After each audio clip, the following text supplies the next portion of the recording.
আল্লাহর ওলি মুফতি আযম মির্জা হুজুর কিবলা রহমাতুল্লাহ আলাইহি হুজুর আমার দুটো হাত তুলে আমার আল্লাহ পাকের দরবারে দোয়া চাইলেন। ও রব্বুল আলামিন আল্লাহ আল্লাহ আমি মুফতি আযম মির্জা হুজুর কিবলা রহমাতুল্লাহ আলাইহি আপনার দরবারে দ্বারস্থ হলাম। আপনার দরবারে দোয়া চাই। আপনার যে মাজুর বান্দা, অসুস্থ বান্দা, বিপদগ্রস্ত বান্দা, মাজুর ওলা বান্দা, দুনিয়া জমিনের ডাক্তাররা ফেরত দিয়েছে, ইসিজি এক্সরে করা হলো, ব্লাড টেস্টিং করা হলো, আলট্রাসোনোগ্রাফি করা হলো, সব রকমের চিকিৎসা করা হলো, কোনো ফল পাওয়া যায় না রে। ও রব্বুল আলামিন আল্লাহ পাক ওই মাজুরওয়ালা বান্দার জন্য আপনার দরবারে দোয়া চাইলাম।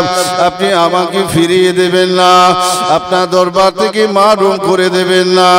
আয় রাব্বি আল্লাহ, দয়াময় আল্লাহ পাক, আমি মুফতি আযম মির্জা হুজুর কিবলা রহমাতুল্লাহ আলাইহি আমার দোয়া আপনার দরবারে কবুল করুন।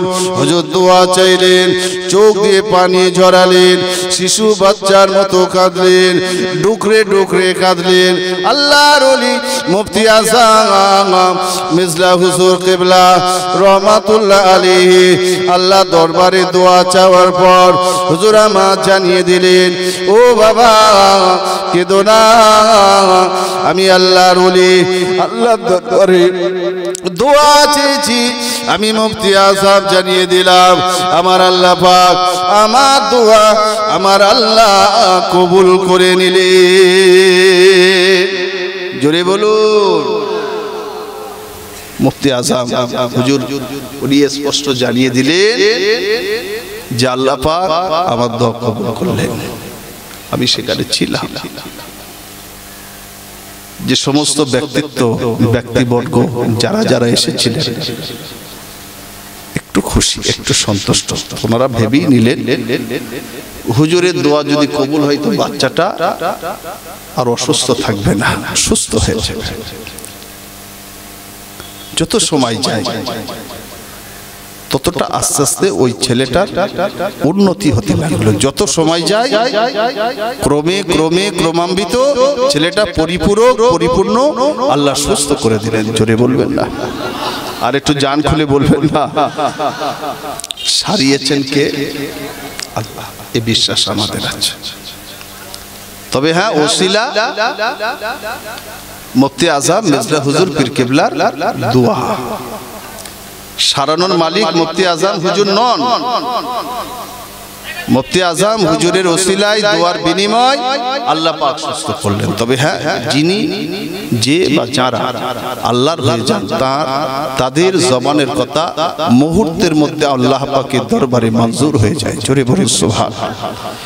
আল্লাহর ওলি মনসুর বিন আম্মার বাসারি রহমাতুল্লাহ আলাইহি হুজুরের হাতে 4টি দিনার দিলেন। ও আল্লাহর ওলি মনসুর বিন আম্মার বাসারি রহমাতুল্লাহ আলাইহি হুজুর আপনি আমার জন্য আল্লাহ পাকের দরবারে 4টি দোয়া চান। আপনি যে ওয়াদা করলেন, আপনি যে ঘোষণা দিলেন, আমি 4টি দোয়া আপনার কাছে চাই, যে 4টি দোয়া আমার আল্লাহর দরবারে কবুল হয়ে যাবে। দোয়া তো চাইবো, তোমার পরিচয়টা কি বলো? না, আমার পরিচয় হলো বাপ। আলোচনা বুঝতে অসুবিধা হয় না তো? একেবারে সাদামাটা আলোচনা করছি। হুজুর আপনি আমার পরিচয় শুনতে চাইছেন? আমার পরিচয়, আমি হলাম একটা মনিবের আন্ডারে থাকা একটা গোলাম।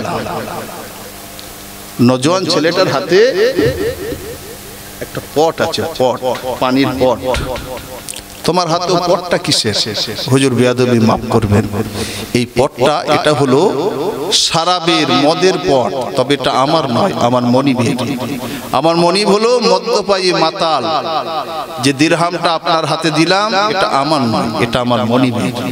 মনিব আমাকে অর্ডার দিয়েছে যাও মার্কেটে যাও, বাজারে যাও, বাজারে গিয়ে আমার জন্য মদ ক্রয় করে নিয়ে এসো। আমি যাচ্ছিলাম, যেতে যেতে দেখলাম আপনি ওয়াজ করছেন, আমি দাঁড়িয়ে গেলাম। আপনি বললেন 4টি দিরহাম দিলে 4টি দোয়া। কেউ যখন দিলেন না, আমি সুযোগটা কাজে লাগাতে চাইলাম। হুজুর বিয়াদবি মাফ করুন, এটা আপনার কাছে দিলাম। ঠিকই আছে, বলো বাবা তোমার জন্য 1 নম্বরে দোয়া কি চাই? 1 নম্বরে তোমার জন্য কি দোয়া চাইবো? ওই নওজোয়ান ছেলে বলতে লাগলো, ও আল্লাহর ওলি মনসুর বিন আম্মার বাসারি রাহমাতুল্লাহ আলাইহি, হুজুর আপনি আমার জন্য 1 নম্বরে আল্লাহ পাকের দরবারে দোয়া চান। আপনি 1 নম্বরে আমার আল্লাহ পাকের দরবারে দোয়া করুন, আমি আমার মনিব থেকে, গোলামি থেকে যেন আজাদ হয়ে যাই। আল্লাহ যেন আমাকে গোলামি থেকে আজাদ করে। এই নওজোয়ান ছেলে, আমি আল্লাহর ওলি মনসুর বিন আম্মার বাসারি রাহমাতুল্লাহ আলাইহি, আমি তোমার জন্য বলছি 2 নম্বরে কি দোয়া চাইবো? হুজুর 2 নম্বরে আমার ওই মনিবের জন্য দোয়া চান, আল্লাহ পাক যেন আমার মনিবকে মুসলমান বানিয়ে দেন। আল্লাহর ওলি মনসুর বিন আম্মার বাসারি রাহমাতুল্লাহ আলাইহি হুজুর আবারও বলতে লাগলেন, ও বাবা নওজোয়ান ছেলে, বলো 3 নম্বরে দোয়াটা কি চাইবো? আল্লাহর ওলি মনসুর বিন আম্মার বাসারি রাহমাতুল্লাহ আলাইহি হুজুর যখন জিজ্ঞাসা করলেন, ওই সময় নওজোয়ান ছেলেটা বলতে লাগলো, হুজুর আপনি 3 নম্বরে দোয়া চান, আমি যে 4টি দিরহাম আপনার হাতে দিলাম, এর বিনিময় আল্লাহ পাক যেন 4000 দিনার দান করে দেন। আপনি তো বলেছেন 4টি দোয়া আল্লাহ পাকের দরবারে কবুল হবে। 1 নম্বরে চাইলেন গোলামি থেকে আজাদ, 2 নম্বরে চাইলেন আমার মনিব যেন মুসলমান হয়, মাতাল মদ্যপায়ী, 3 নম্বরে 4টি দিরহাম দিলাম, এর বিনিময় যেন 4000 দিনার আসে। এই শেষ দোয়া বাবা। নওজোয়ান ছেলে বলো শেষ এবং 4 নম্বরে দোয়াটা কি চাইবো বলো? হুজুর আপনি 4 নম্বরে দোয়া চান, মাহফিলে যত মানুষ আছে, আমার মনিব আমার এবং আপনার মাহফিলে যত মানুষ আছে, সকলের প্রতি যেন আল্লাহর রহমত ও মাগফিরাত নাজিল হয়। জোরে বলুন সুবহানাল্লাহ, জান খুলে বলেন সুবহানাল্লাহ। আমি আলোচনা করতে চাইছি এই জন্য, মুফতি আজম মেজলা হুজুরের দরবারে আসলেন দোয়া নেওয়ার জন্য। আল্লাহর ওলিদের দোয়াটা কবুল হয় কিনা তার একটা জ্বলন্ত প্রমাণ। মনসুর বিন আম্মার বাসারি রাহমাতুল্লাহ আলাইহি হুজুর দুটো হাত তুললেন, দোয়াও চাইলেন। আয় রাব্বি আল্লাহ, দয়াময় আল্লাহ পাক, ও রব্বুল আলামিন আল্লাহ, আমি মনসুর বিন আম্মার বাসারি রাহমাতুল্লাহ আলাইহি নওজোয়ান ছেলের জন্য ওর যে চাওয়ার 4টি দোয়া আল্লাহ আমি আপনার কাছে চাইলাম, কাকুতি মিনতি করে বিনয়ের সঙ্গে হৃদয়গ্রাহী মনের মনস্থল থেকে, অন্তরের অন্তঃস্থল থেকে আমার আল্লাহর কাছে দোয়া চাইলেন। ও ভাইজানেরা, কিতাবে লেখা আছে, কিতাবে পাওয়া যায়, আল্লাহর ওলি মনসুর বিন আম্মার বাসারি রাহমাতুল্লাহ আলাইহি আমার আল্লাহ পাকের দরবারে দোয়া চাওয়ার পর হুজুর আমার জানিয়ে দিলেন, ও বাবা নওজোয়ান ছেলে, পেরেশান হইও না, হায়রান হইও না, আমি আল্লাহর ওলি মনসুর বিন আম্মার জানিয়ে দিলাম, আমার দোয়া আমার আল্লাহ পাকের দরবারে কবুল হয়ে গিয়েছে। জোরে বলে আরে দেখবে। নওজোয়ান ছেলেটা বলছে, হুজুর আপনার দোয়া যদি কবুল হয় আমি তো আর গোলাম থাকবো না। এটাই তার বাস্তব ফল। আপনার দোয়া যদি কবুল হয় আমার মনিব আর অমুসলিমও থাকবেন না। আপনার দোয়া যদি কবুল হয় আমার পকেটটা শূন্য থাকবে না, আপনি বলবেন আর আমি সেটা বিশ্বাস করব, এটা তো হয় না। মনসুর বিন আম্মার হুজুর আবারও বললেন, ইনি ছিলেন জামানার একজন কুতুব। যাও বাবা, তোমার দোয়া, তোমার চাওয়া যে দোয়া আমি আল্লাহর কাছে করলাম, আল্লাহ কবুল করেছেন। মাহফিল শেষ হয়ে গেল, যার সেই গন্তব্যস্থলে চলে গেলেন। মনিবের এই গোলামটার মনে একটা আতঙ্ক, ভয়, ভীতি। যেহেতু মনিবের নির্দেশ ছিল মার্কেট থেকে মদ ক্রয় করে আবার মনিবের হাতে তুলে দেওয়া, সেটা তো হলো না। এখন খালি পট নিয়ে যদি মনিবের কাছে যায়, মনিব আমাকে সহজে ছাড়বে না। কিন্তু বেচারা কোথায় যাবে?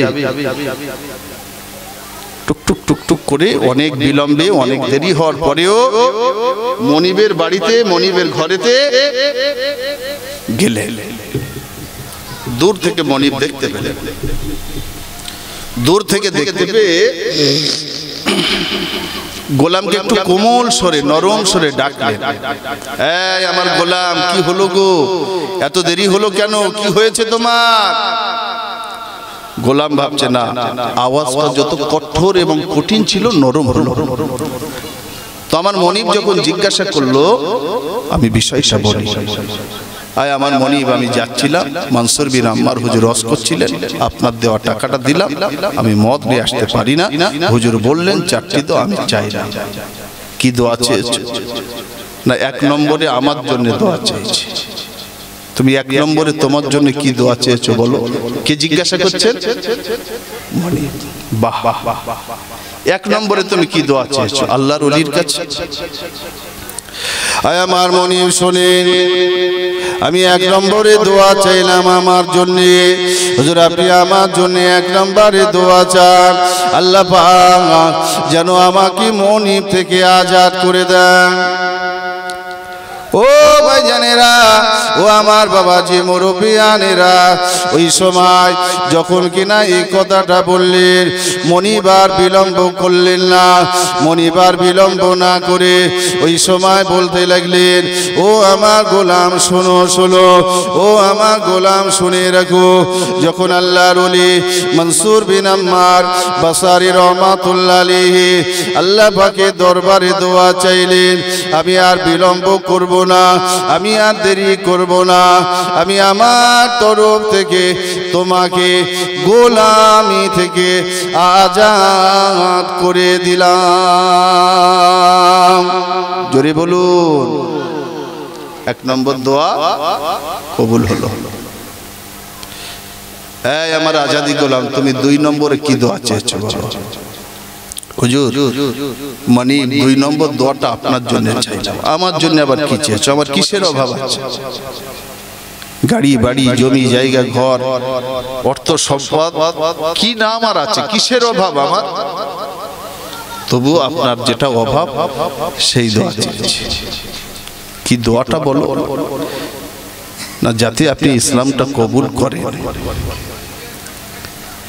জাস্ট এতটুকু শুনলেন, আল্লাহর ওলির দোয়া তো, শুধু এতটুকু শুনলেন। শোনার পরে জিজ্ঞাসা করলেন, হুজুর কি দোয়া চেয়েছেন? ওই সময় আজাদি গোলাম বলতে লাগলেন, ও আমার মনিব শুনে রাখেন, আল্লাহর ওলি মনসুর বিন আম্মার বাসারি রহমাতুল্লাহ আলাইহি আমার আল্লাহ পাকের দরবারে দোয়া চাইলেন। এতটুকু শুনলেন, আল্লাহর বান্দা মনিব আর থাকতে পারল না, আর থাকতে না পেরে ওই সময় আজাদি গোলামকে বলতে লাগলো, ও আমার আজাদি গোলাম, যখন আল্লাহর ওলি মনসুর বিন আম্মার বাসারি রহমাতুল্লাহ আলাইহি উনি আল্লাহ দরবারে আমার জন্য দোয়া চাইলেন, আমি আজ থেকে ইসলামটা কবুল করে নিয়ে চিরজনমের মতো আমি মুসলমান হয়ে গেলাম। আরো জোরে বলে, আল্লাহর ওলির দোয়া দুই নম্বরে কবুল হলো। তিন নম্বরে কি দোয়া চেয়েছো বলো? না আপনার দেওয়া 4টি দিনার হুজুরের হাতে দিলাম, আর এর বিনিময় 4000 দিনার যেন আল্লাহ আমার দান করেন। 4000 দিনারের মালিক যেন আমি হতে পারি। মনিব তখন বলছে যে তুমি দীর্ঘদিন আমার কাছে কাজ করেছো, আজ যখন তোমাকে আজাদি করলাম, ছুটি দিয়ে দিলাম, আমার দায়িত্ব, আমার কর্তব্য হলো তোমাকে কিছু বকশিশ দেওয়া। একটু জোরে বলুন না সুবহান। কিছু ইনাম দেওয়া, কিছু পুরস্কার করা। তো আমার আল্লাহ পাক অনেক অর্থ আওকাত সম্পদ দিয়েছেন, আর আজ যখন আমি ইসলামটা কবুল করেছি, ইসলাম কবুল করে আমার নামায় আমলে এই দান থেকে শুরু, অর্থাৎ আমি আমার তরফ থেকে তোমাকে 4000 দিনার আমি দান করে দিলাম। জোরে বলে 4 নম্বর দোয়াটা কি ছিল বাপ? হুজুরের কাছে 4 নম্বর দোয়াটা কি চেয়েছিলেন? একটু দরুদ শরীফ, আল্লাহুম্মা সাল্লি আলা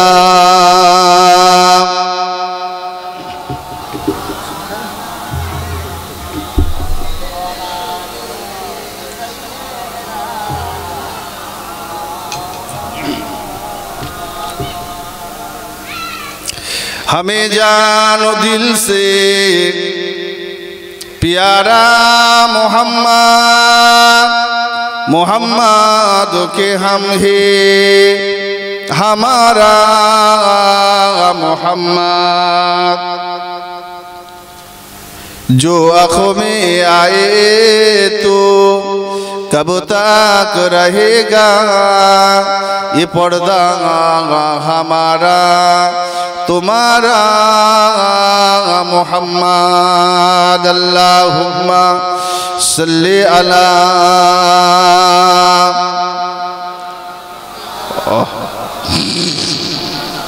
व अला आली सय्यिदना।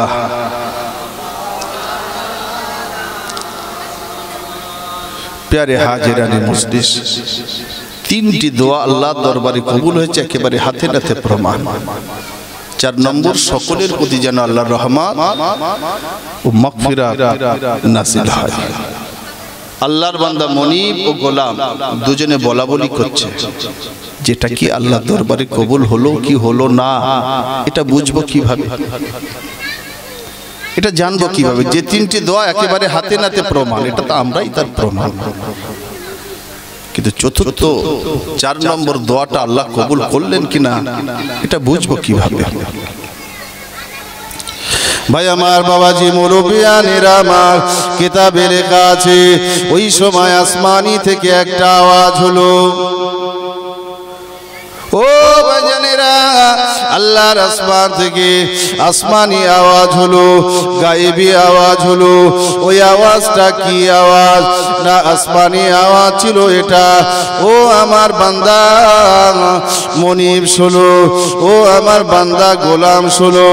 আল্লাহর ওলি মনসুর বিন আম্মার বাসারি রহমাতুল্লাহ আলাইহি যখনই দোয়া চাইলেন, আমি আল্লাহ পাক আল্লাহ তাআলা আমার দরবারে ওই 4 নম্বরের দোয়া কবুল হয়ে গিয়েছে। ও ভাইজানেরা, আল্লাহর মাহবুব বান্দা, আল্লাহর ওলি যারা আল্লাহর হয়ে যায়, যারা আল্লাহর হয়ে যায়, তাদের জবানের কথা আমার আল্লাহর দরবারে কবুল হয়ে যায়। আল্লাহর ওলি মুফতি আজম মির্জা হুজুর কেবলা হুজুরের কাছে আসলেন, আল্লাহর ওলিদের দোয়া যে কবুল হয়। হুজুর দোয়া ছাড়, আমার ছেলেটা ডাক্তার ফেরত দিয়েছে, ECG, X-ray, blood testing, ultrasonography, blood testing, যত চেকআপ আছে সব করলাম, রোগ ধরা যায় না। যখন নিরুপায় ফুরফুরা শরীফের আমার দাদা হুজুর পীর কেবলা রহমাতুল্লাহ আলাইহির মেজো সাহেব জাদা, যাকে নিয়ে দাদা হুজুর পীর কেবলা গর্ব করতেন, ইলমের দরিয়া, ইলমের জাহাজ। হুজুর দুটো হাত তুলে দোয়া চাইলেন, ফুরফুরা শরীফের দোয়া। এই দোয়াটা আপনার আমাদের বানোয়াটি নয়, সাহাবা নবীদের থেকে এটা আমরা পেয়েছি। সালাবাতুল আনসারী হযরত আলীর কাছে গেলেন, দোয়া চাইলেন না। ওসমানের কাছে গেলেন, দোয়া চাইলেন না। ফারুক আজমের কাছে যাবেন সিদ্ধান্ত নিলেন। সাহাবীদের মাঝে সব থেকে মেজাজি, সব থেকে রাগী সাহাবা ছিলেন হযরত ফারুক আজম। কিতাবে এসেছে যে রাস্তা দিয়ে প্রস্থান করতেন, হেঁটে যেতেন ফারুক আজম, ওই রাস্তায় শয়তান ভয়ে 7 দিন অথবা 40 দিন ভয়তে আসতো না, হাঁটতো না। একটু জোরে বলুন সুবহানাল্লাহ। ফারুক আজমের কাছে গেলেন, আগমনের কারণ হুজুর একটু দোয়া নেওয়ার জন্য। কি দোয়া? না, আমি একটা ভুল করে ফেলেছি। ফারুক আজমও তাড়িয়ে দিলেন, চলে যাও, আমার দরবার থেকে বার হয়ে যাও, তোমার জন্য আমি ফারুক আজম দোয়া চাই। মনটা আরো খারাপ। সে সিদ্ধান্ত নিলেন হযরত আবু বকরের কাছে যায়। হযরত আবু বকর সিদ্দিক আকবর হুজুরের কাছে গেলে হুজুর ফিরিয়ে দেবেন, উনি খুব কোমল মানুষ। যত নবীর সাহাবা ছিল বাপ, সমস্ত সাহাবার মাঝে হযরত আবু বকর সিদ্দিক আকবর সব থেকে নরম কোমল, আল্লাহ ভীরু। জীবনে কারোর মনে আঘাত দিয়েছে রেকর্ড নেই। বরং আমার নবী সাল্লাল্লাহু আলাইহি সাল্লাম বললেন, এই আমার সাহাবীরা, তোমরা যদি দুনিয়ার জমিনে জান্নাতি মানুষকে দেখতে চাও তাহলে আমার আবু বকরকে দেখে নাও। একটু জোরে বলো। দুনিয়ার জমিনে যদি জান্নাতি বান্দাকে দেখতে চাও তাহলে আমার আবু বকরকে দেখো। নবী গর্ব করে বলতেন, হযরত আবু বকরকে নিয়ে গর্ব করতেন। আয় আমার সাহাবীরা, সাহাবায়ে কিরাম গণেরা, শোনো, শুনে রেখে দাও, আমার আল্লাহ পাক কাল কিয়ামতের ময়দানে হাসরের মহা মাঠে যখন রেগে যাবে, কাল কিয়ামতের ময়দানে হাসরের মহা মাঠে যখন গোসায় লাল হয়ে যাবেন, আমি নবী সাল্লাল্লাহু আলাইহি ওয়াসাল্লাম ওই সময় আমার আবু বকর সিদ্দিক আকবর রাদিয়াল্লাহু তাআলা আনহুকে আমার আল্লাহ সমীপে পাঠিয়ে দেব। ও আমার সাহাবীরা, শোনো, শুনে রাখো, কাল কিয়ামতের ময়দানে হাসরের মহা মাঠে আমি আবু বকরকে যখন আল্লাহর সমীপে পাঠিয়ে দেব, আমার আল্লাহ পাক হযরত আবু বকর সিদ্দিক আকবর রাদিয়াল্লাহু তাআলা আনহুর চেহারা দেখবার সঙ্গে সঙ্গে আমার আল্লাহ পাকের রাগটা ঠান্ডা হয়ে যাবে। হযরত আবু বকরকে আল্লাহ এত ভালোবাসে। এই আবু বকর সিদ্দিক আকবর রাদিয়াল্লাহু তাআলা আনহুর কাছে হযরত সালাবাতুল আনসারী যাবেন একটু দোয়া নেওয়ার জন্য। হযরত আবু বকর সিদ্দিক আকবর আল্লাহর কাছে কতটা প্রিয়, ফারিস্তারা এসে হযরত আবু বকরকে পরীক্ষা নিলেন। ফারিস্তারা এসে, আমি প্রসঙ্গবশত বলছি, একেবারে খুব সংক্ষিপ্ত সারে, মসজিদে নববীতে হযরত আবু বকর সিদ্দিক আকবর উনি আসরের নামাজ পড়ে টুকটুক করে বার হচ্ছেন। হযরত জিবরাইল আমিন আলাইহিস সালাম অবিকল আরবি মানুষের আকার ধারণ করে হযরত আবু বকর সিদ্দিক আকবর হুজুরকে জিজ্ঞাসা করলেন, এই বাবা আবু বকর একটু দাঁড়াও। দাঁড়ালেন, বলেন এই মুহূর্তে জিবরাইল আমিন কোথায় আছে? প্রশ্নটা করলেন কে? জিবরাইল আমিন নিজেই প্রশ্ন করলেন, তবে আকার আকৃতিটা ছিল মানুষের মতো। প্রশ্নটা হলো যে এই মুহূর্তে জিবরাইল আমিন কোথায় আছে? হুজুর একটু চোখ মুছলেন, একটু কাশফ করলেন, চোখটা খুললেন, হুজুর মুসকে মুসকে হেসে নিলেন। জোরে বলবেন না, একটু জান খুলে বলবেন না। আমার নবীর সাহাবার কথা বলছি, মুসকে মুসকে হাসছেন। উনি বললেন, আয় বাবা আরবি মানুষ, তুমি যে প্রশ্ন করলে না, ওই প্রশ্নের উত্তর তলবে আমি সবটা দেখলাম। জিবরাইল আমিন কোথায় আছে?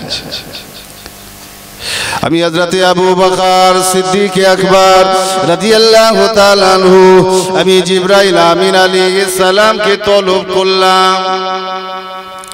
ও ভাইজানেরা, ও আমার বাবাজি মুরব্বিয়ানেরা, হযরতে আবু বকর সিদ্দিক আকবর রাদিয়াল্লাহু তাআলা আনহু ওই সময় বলতে লাগলেন, ও বাবা আরবি মানুষ, আমি জিবরাইল আমিন আলাইহিস সালাম আমি তাকে তলব করলাম, পেলাম না।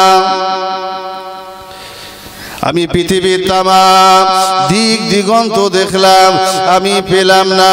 আমি আসমানের তবক তবক গুলি দেখলাম, আমি পেলাম না। আমি জমিনের তবক তবক গুলি দেখলাম, আমি জিবরাইল আমিনকে দেখতে পেলাম না। আমি আবু বকর সিদ্দিক আকবর রাদিয়াল্লাহু তাআলা আনহু আমি আমার তরফ থেকে জানিয়ে দিলাম, আমার সমীপে যে বান্দাটা দণ্ডায়মান, যে মানুষটা দাঁড়িয়ে আছে, ইনি দুনিয়ার কোন মানুষ নন, ইনি হলেন হযরত জিবরাইল আমিন আলাইহিস সালাম। জোরে বলুন, কি মানুষ ছিলেন। উত্তরটা সঠিক হলো বা জিবরাইল আমিন ভাবছেন, জানলেন কিভাবে? আমাদের কাছেও একটা প্রশ্ন উদ্ভাসিত হতে পারে, প্রশ্ন হতে পারে যে এক জায়গায় দাঁড়িয়ে এতটা দেখলেন কিভাবে? ছোট্ট একটা কথা, যারা কাশফ সম্পন্ন আল্লাহ পাক যাদের অন্তরের চক্ষুটা খুলে দিলেন বাপ, তাহলে এক জায়গায় দাঁড়িয়ে আরশ আজিম পর্যন্ত দেখতে পান। জোরে বলুন সুবহানাল্লাহ। কটা কথা বলবো আপনাকে, কোন কথাটা শোনাবো? খাজা গরিবে নওয়াজ আজমিরি সঞ্জারি রহমাতুল্লাহ আলাইহি কম বেশি 17 বছর ওনার পীরের দরবারে ছিলেন। খাজা গরিবে নওয়াজ আজমিরি রহমাতুল্লাহ আলাইহি হুজুরের পীর ছিলেন হযরতে খাজা উসমান হারুনি রহমাতুল্লাহ। হযরতে খাজা উসমান হারুনি রহমাতুল্লাহ আলাইহির দরবার থেকে যেদিন খাজা গরিবে নওয়াজ আজমিরি সঞ্জারি রহমাতুল্লাহ আলাইহি ছুটি হবে, চলে আসবেন, তো ওনার পীর খাজা উসমান হারুনি একটা আঙ্গুল ইশারা করলেন, আঙ্গুল, এই ছেলে খাজা গরিবে নওয়াজ, তুমি আমার আঙ্গুলের মাথায় কি দেখছো বলো তো? ওনার পীর জিজ্ঞাসা করছেন। খাজা গরিবে নওয়াজ হুজুর কি জবাব দিলেন?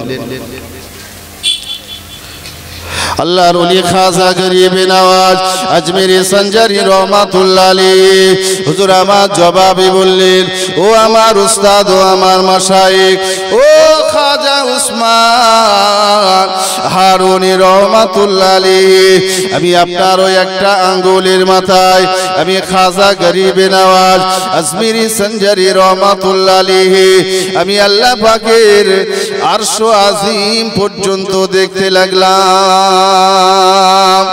আরো জোরে বলুন সুবহানাল্লাহ। ও ভাইজানেরা, আল্লাহর ওলি খাজা গরিবে নওয়াজ আজমিরি রহমাতুল্লাহ আলাইহি হুজুরকে লক্ষ্য করে ওনার পীর, ওনার উস্তাদ হযরতে খাজা উসমান হারুনি রহমাতুল্লাহ আলাইহি হুজুর আমার বলতে লাগলেন, ও বাবা খাজা গরিবে নওয়াজ, আমার আল্লাহ পাক তোমার অন্তরের চক্ষুটা উন্মুক্ত করে দিলেন। যদি অন্তরের চোখটা উন্মুক্ত না হতো তবে আমার আঙ্গুলের মাথায়টা আরশ আজিম পর্যন্ত দেখতে পেতে না। এই ঘটনা অনেকবার শুনেছেন, প্রসঙ্গবশত একেবারে সার কথাই বলছি। বাংলাদেশে গেলেন মুজাদ্দিদুজ্জামান দাদা হুজুর পীর কেবলা রহমাতুল্লাহ আলাইহি, সঙ্গে অনেক আলেম ওলামা, আল্লামা রুহুল আমিন হুজুর গেলেন। আসরের নামাজের ইমামতির দায়িত্ব দিলেন বসিরহাটের পীর আল্লামা রুহুল আমিন হুজুরকে। কিছু মানুষ ইনকার বশত হোক বা পরীক্ষামূলক হোক, এত জাহিদ জবরদস্ত আলিম থাকার পরেও আল্লামা রুহুল আমিনকে এত বড় জমাতের ইমাম বানালেন। দাদা হুজুর পীর কেবলা বললেন, এই তোমরা এখন আল্লামা রুহুল আমিনকে চিনতে পারলে না। নামাজ হলো, কিছু মানুষ জিজ্ঞাসাবাদ করায়, হুজুরের কাছে একটা প্রশ্ন এসেছে। কি প্রশ্ন? না, প্রশ্নটা হলো এই যে আজ আসরের নামাজে আপনার ইমামতিতে মুক্তাদি তথা মুসল্লির সংখ্যা কত ছিল বলতে হবে। চোখ বুঝালেন, কাশফ করলেন, সংখ্যাটা বলেও দিলেন, একটু জোরে বলেন সুবহানাল্লাহ। সংখ্যা বলে যে ৯৯৯৯ গণনা হলো। কাতার ছিল, সব তো গণনা করা সম্ভব না। এই কাতারে এত টোটাল এতটা কাতার। হ্যাঁ, হুজুর যেটা বলেছেন সেটা পারফেক্ট, সঠিক। হুজুরকে জিজ্ঞাসা করা হলো, আল্লামা রুহুল আমিন রহমাতুল্লাহ আলাইহি হুজুরকে জিজ্ঞাসা করলেন, হুজুর আপনি জানলেন কিভাবে? আল্লামা রুহুল আমিন রহমাতুল্লাহ আলাইহি হুজুর বললেন, ওসিলা মুজাদ্দিদুজ জামান দাদা হুজুর পীর কিবলা। একটু জোরে বলুন সুবহানাল্লাহ। ওসিলা দাদা হুজুর কিবলা, ওনারই ওসিলায় আল্লাহ পাক আমার অন্তরের চক্ষুটা খুলে দিলেন। আমি চোখ মুজালাম, আসমানে লেখা দেখতে পেলাম। ওই লেখাটা দেখেই আমি আমার মুক্তাদির সংখ্যাটা আমি জানিয়ে দিলাম। জোরে বলুন সুবহানাল্লাহ। অন্তরের চক্ষু যার ভালো, গোটা ইহ জগৎ পরজগৎ সবটা দেখতে পান। হযরত আবু বকর সিদ্দিক একবার একটু চোখ মুজালেন, চোখটা মুজানোর পর কাশফ করলেন, জানলেন, দেখলেন, বললেন। জিবরাইল আমিন আলাইহিস সালাম একটু আশ্চর্য হয়ে গেল। তো আমি তো পরীক্ষা করবার জন্য এসেছি, পরীক্ষা করবার জন্য এসে হযরত আবু বকর সঠিকটা বলে দিলেন, সঠিক বলে দিলেন। ওই সময় নিজের পরিচয়টা লুকালেন না। কে? হযরত জিবরাইল আমিন। বিষয়টা বললেন আবু বকরকে। কি? আয় নবী সাহেব আবু বকর, ও আবু বকর সিদ্দিক আকবর রাদিয়াল্লাহু তাআলা আনহু, বেয়াদবি মাফ করবেন, বেয়াদবি ক্ষমা করবেন। আমি জিবরাইল আমিন আলাইহিস সালাম, আমি আজ পরীক্ষা করবার জন্য এই দুনিয়ার জমিনে আসলাম। তবে আমি পরীক্ষা করতাম না। আমি জিবরাইল আমিন আলাইহিস সালাম, আমি দেখেছি, আমি দেখতে লাগলাম আমার আল্লাহ পাক আসমানের উপরে অসংখ্য ফেরেশতার সমাবেশে আমার আল্লাহ পাক আবু বকরকে প্রশংসা করে, হযরত আবু বকরকে তারিফ করে। ও ভাই আবু বকর, আমার আল্লাহ পাক যখন আবু বকরকে তারিফ করেন, হযরত আবু বকরকে প্রশংসা করেন, আমি আর থাকতে না পেরে আমি আল্লাহকে বললাম, এই রব্বি আল্লাহ, দয়াময় আল্লাহ পাক, আপনি যে আবু বকরকে তারিফ করেন, ওই আবু বকরকে একটু পরীক্ষা করব। আমার আল্লাহ ইজাজত দিলেন। আল্লাহ ইজাজত দিলে পরে আমি দুনিয়ার জমিনে আসলাম। আল্লাহর পারমিশন পেয়ে দুনিয়ার জমিনে এসে আমি জিবরাইল আমিন আলাইহিস সালাম আমার আবু বকরকে পরীক্ষা নিলাম। ও ভাই আবু বকর, শোনো, শুনে রেখে দাও, আমি জিবরাইল আমিন আলাইহিস সালাম আমি আমার তরফ থেকে জানিয়ে দিলাম, আমার পরীক্ষায় তুমি 1 নাম্বার হিসাবে পাস করে গেলে। আমি যে তোমার পরীক্ষা নিলাম, তুমি পাস, সাকসেসফুল। এই আবু বকরের কাছে আসলে হযরত সালামাতুল আনসারী দুয়ার পাগল নবী শিখিয়েছেন তো, হুজুর বেয়াদবি মাফ করুন। হযরত আবু বকর দেখি বুঝতে পারলেন, বুঝে গেলেন, তোমার মনটা তো খারাপ কেন, কি হয়েছে, এত পেরেশান লাগছে কেন? হুজুর আপনি বেয়াদবি মাফ করুন। আমি আপনার দরবারে আসার আগে আমি আলী দরবারে গেলাম, তিনি আমায় তাড়িয়ে দিলেন। আমি হযরত উসমান রাদিয়াল্লাহু তাআলা আনহু তার দরবারে গেলাম, তিনিও আমায় তাড়িয়ে দিলেন। হুজুর বেয়াদবি মাফ করুন। আমি হযরত ফারুক আযমের দরবারে গেলাম, তিনিও আমায় তাড়িয়ে দিলেন। আপনি আমায় তাড়িয়ে দেবেন না, আপনার দরবার থেকে আমাকে সরিয়ে দেবেন না। কি ব্যাপার, কি জন্য আমি আবু বকর আমার দরবারে এসেছো বলো? হযরত সাহাবা সালাবাতুল আনসারী রাদিয়াল্লাহু তাআলা আনহু ওই সময় বলতে লাগলেন, হুজুর একটু দোয়া নেওয়ার জন্য আসলাম। কেন কি জন্যে কি এমন দোয়া বলো আল্লাহ নবী সাহাবা হযরত সালাবাতুল আনসারী রাদিয়াল্লাহু তাআলা আনহু বলতে লাগলেন হুজুর বেয়াদবি maaf করুন আমি একটা অন্যায় করে ফেলেছি আল্লাহর দরবারে আপনি যদি আমার জন্য দোয়া চান আমার চরম বিশ্বাস আছে আপনার দোয়া ফিরিয়ে দেবেন না আল্লাহ পাক আপনার দোয়া কবুল করবেন আর আল্লাহ পাক আপনার দোয়া কবুল করলে পরে আমার জীবনে যত গুনাহ সমস্ত গুনাহগুলি আমার আল্লাহ maaf করে দেবে জোরে বলুন হুজুরের জন্য এসেছে হযরত আবু বকর সিদ্দিক একবার উনিও দাঁড়িয়ে দিলেন বলুন বাপ মনটা ভালো লাগবে না খারাপ একটা কথা বলেন মনটা আরো খারাপ তবে এর থেকে শিক্ষা হয়তো আছে শেষ চিন্তা একেবারে শেষ সিদ্ধান্ত যখন নবীর সাহাবীরা আমাকে পাত্তাই দিচ্ছেন না একটু নবীর দরবারে যাই নবী তো দয়ার সাগর রহমাতুল লিল আলামিন নবী আমাকে ফেরাবেন নবীর দরবারে গেলে নবী আমাকে তাড়িয়ে দেবেন না তার মনে মায়া মমত্ববোধ ভালোবাসায় ভরপুর সিদ্ধান্ত নিলেন নবীর দরবারে যে একটু দোয়া নেবেন একটু দরুদ শরীফ আল্লাহুম্মা সাল্লি আলা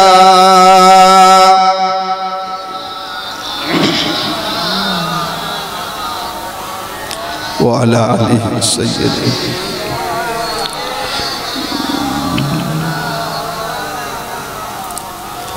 इरशाद किबरिया है ये ऐलान मुस्तफा व तुइज्जु मन तशा व तुज़िल्लु मन तशा हजरत अबू बकर नबी के लिए वतन छोड़ दिया हजरत उमर फारूक नबी के लिए तलवारी उठाया हजरत उस्मान गनी नबी के लिए फकीर हो गया हजरत अली नबी के लिए खून बहा दिया इरशाद किबरिया है ये ऐलान मुस्तफा व तुइज्जु मन तशा व तुज़िल्लु मन तशा अल्लाहुम्मा सल्ली अला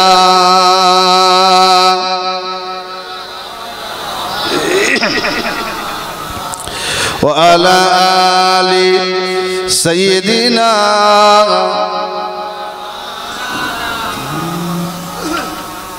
प्यारे हाजिराने मजलिस शुधुमात्र माफी और मागफिरातेर जन्य साहाबा सालाबातुल आनसारीर की कोशिश की चेष्टा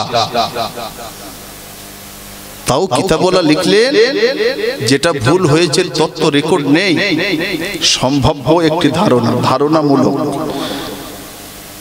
চার সাহাবার কাছে গেলেন ফেরত আসলেন হাল ছাড়লেন না সে সিদ্ধান্ত নিলেন একটু নবীর দরবারে নবীদের দোয়া আল্লাহ পাকের দরবারে কবুল হয়ে যায় বহু তত্ত্ব বহু প্রমাণ আছে मूसा আলাইহিস সালাম নবীদের দোয়া যে কবুল হয় ছোট্ট একটা তত্ত্ব দিলে আরো ভালো বুঝবেন मूसा আলাইহিস সালাম উনি একদা এক সময় বললেন আল্লাহকে মেনে নেওয়ার কথা তো তদানীন্তন কালে যত মোড়ল মাতব্বার আছে এই সমূহ মোড়ল মাতব্বাররা বলতে লাগলো তোমার আল্লাহকে আল্লাহ বলে মেনে নেব তবে একটা শর্ত আছে কি শর্ত না তোমার সঙ্গে যে আল্লাহর কথা হয় এটা আমাদের শোনাতে হবে ফাকাল্লামাল্লাহু মুসা তাকলিমা मूसा আলাইহিস সালাম আর আল্লাহর সঙ্গে কথা হতো এটা मूसा আলাইহিস সালাম প্রকাশ করলেন তো তৎকালীন যুগে বড় বড় মোড়ল মাতব্বার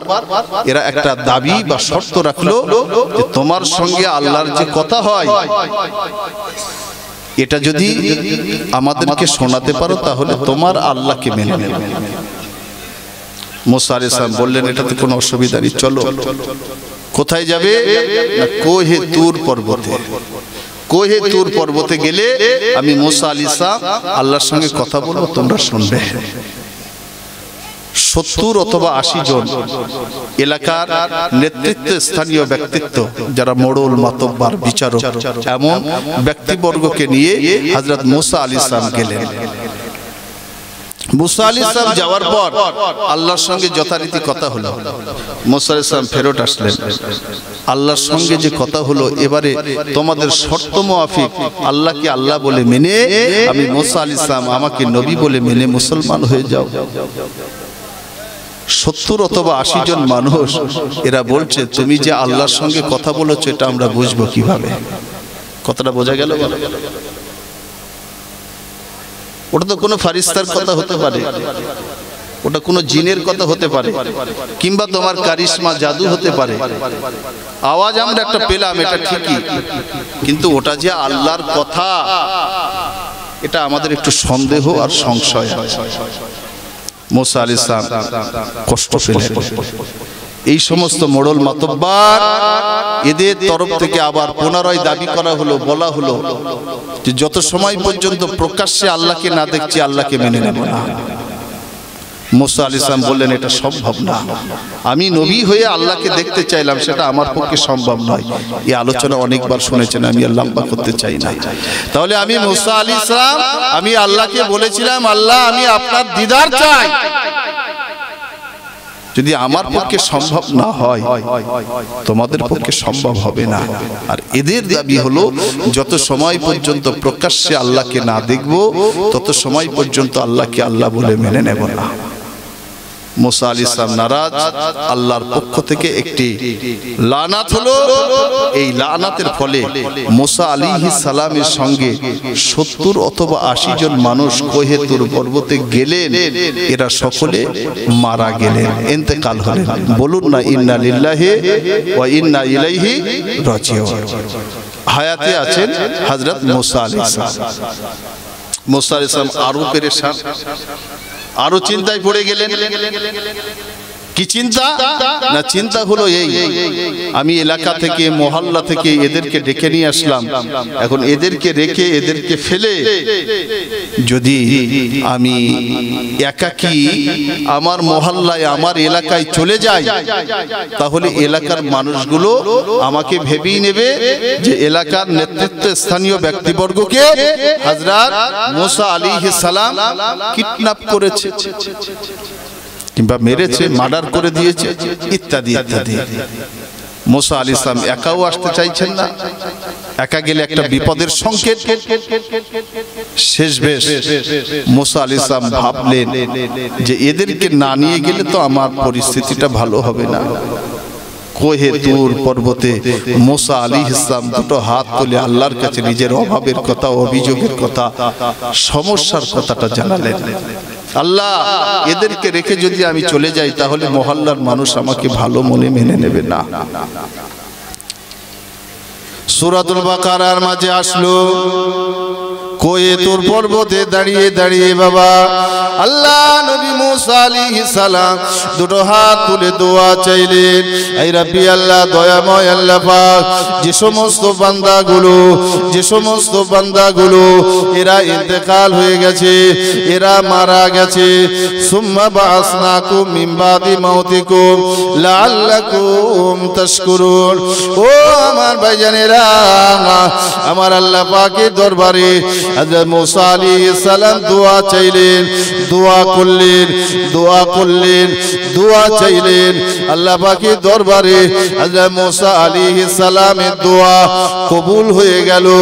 দেখা গেল যে সমস্ত বান্দা, যে সমস্ত মানুষেরা মুসা আলাইহিস সালামের সঙ্গে গিয়ে ওই জায়গায় মারা গেলেন, পুনরায় মুসা আলাইহিস সালামের দোয়ার বিনিময় আবার আল্লাহ পাক তাদেরকে জিন্দা বানিয়ে দিলেন। জোরে বলুন সুবহানাল্লাহ, আরো জোরে বলুন সুবহানাল্লাহ। দোয়ার বিনিময় আল্লাহ একটা মুর্দাকে পুনরায় জিন্দা বানাচ্ছেন। নবীদের দোয়ার পাওয়ার এতটুকু, সেটা সালাবাতুল আনসারী জানেন, আত্মবিশ্বাস আছে। সালাবাতুল আনসারী নবীর দরবারে যাবেন, সিদ্ধান্ত নিলেন, অলরেডি নবীর দরবারে গেলেন। নবীর দরবারে যাওয়ার পর নবী সাল্লাল্লাহু আলাইহি ওয়াসাল্লাম হুজুরের কাছে হাজির হলেন, সালাম দিলেন। সালামের জবাব নবী সাল্লাল্লাহু আলাইহি ওয়াসাল্লাম হযরত সালাবাতুল আনসারী হুজুরকে দেখে বুঝতে পেরে গেলেন যে সালাবা, তোমার এত চিন্তিত হওয়ার কারণটা কি? মনটা এত খারাপ কেন? ভাই আমার, বাবাজি, মুরব্বিয়ানেরা আমার, আমি খুব সংক্ষেপ করে বলে দিই। আল্লাহ নবী সাহাবা হযরত সালাবাতুল আনসারী রাদিয়াল্লাহু তাআলা আনহু যখনই আমার নবী দরবারে গেলেন, আমার নবী দরবারে যাওয়ার পর আল্লাহ নবী আমার জিজ্ঞাসা করলেন, ও বাবা সালাবা, তোমার মনটা খারাপ কেন বলো? ওই সময় সালাবাতুল আনসারী রাদিয়াল্লাহু তাআলা আনহু হুজুর বলতে লাগলেন, হুজুর আপনি বেয়াদবি মাফ করুন, আমি একটা অন্যায় করে ফেললাম, আমি একটা অপরাধ করে ফেললাম, যে অন্যায়ের বিনিময়ে আমি আপনার কাছে দোয়া নেওয়ার জন্য আসলাম। ও আমার ভাইজানেরা, কিতাবে লেখা আছে, কিতাবে পাওয়া যায়, আল্লাহর নবী সাল্লাল্লাহু আলাইহি ওয়াসাল্লাম কেবলমাত্র এতটুকু শুনলেন। এতটুকু শোনার পর হুজুর আমার মাথাটা হেঁট করে নিলেন। হুজুরের চেহারা আর সালাবার দিকে করলেন না। হুজুরের চেহারাটা আর সালাবার দিকে তাকালেন না। সালাবা বুঝেই গেলেন যে আমি দোয়াটা চাইব কি, হুজুর আমার আচরণে অসন্তুষ্ট। কিতাবে লেখা আছে, নবীজি যখন খুব রেগে যেতেন,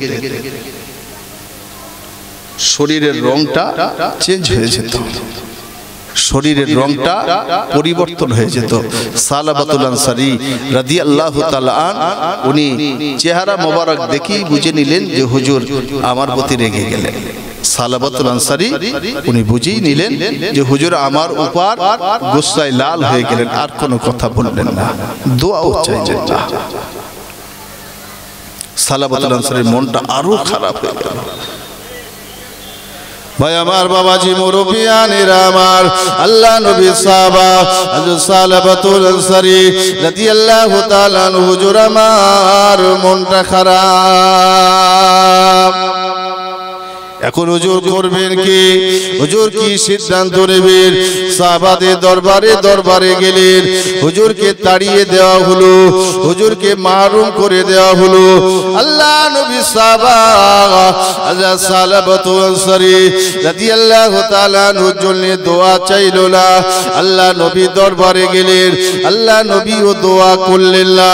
হযরত সালাবাতুল আনসারী রাদিয়াল্লাহু তাআলা আনহু হুজুর বড় পেরেশান হয়ে গেলেন, হায়রান হয়ে গেলেন, চিন্তা করতে লাগলেন, আমি যদি গোনাহ অবস্থায় আমার ইন্তেকাল হয়ে যায়, এই অবস্থায় আমার মওত হলে পরে আযাবে কবরে আমি বন্দী হয়ে পড়ব, না জানি কিয়ামতের ময়দানে, হাসরের মহামাঠে আমি আল্লাহ রব্বুল আলামিনের দরবারে কি জবাব দেব?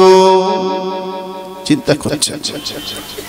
এই আলোচনা করবার মূল একটা উদ্দেশ্য যে সালাবাতুল আনসারী ভুল করেনি বা অন্যায় করেনি, সম্ভাব্য ধারণায় তার যে অস্থিরতা, তার যে চিন্তাধারা, তার যে প্ল্যান পরিকল্পনা, তার রেখে যাওয়া যে দৃষ্টান্ত, এটা আমাদের জন্য অত্যন্ত উপযোগী। আমরা আমাদের গোনার জন্য আমরা আল্লাহর কাছে কতবার বলেছি, কতবার দোয়া চাইলাম, কতবার পরিবর্তন আর পরিবর্তনের জন্য তওবা ইস্তিগফার করলাম। সালাবাতুল আনসারী রাদিয়াল্লাহু তাআলা হুজুর ভেবেই নিলেন রাসূলের দরবার থেকে যখন ফেরত এসেছি, তবে রাসূল তাড়িয়ে দেননি। নবী তো আমাদের জন্য রহমত, নবীর ওসিলায় আল্লাহ পাক আমাদের জীবনের গুনাহগুলো মাফ করে দেন। জোরে বলুন না সুবহান, আরো জোরে বলুন সুবহান। কিন্তু নবী দোয়া চাইলে তো তার পার।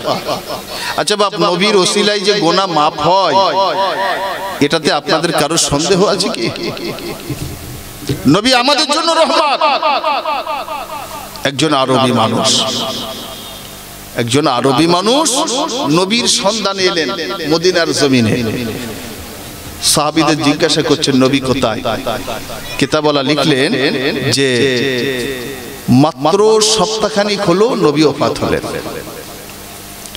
সপ্তাহখানিক হলো নবী ওফাত হলেন, তো আরবি মানুষটাকে বলছেন নবী কোথায়?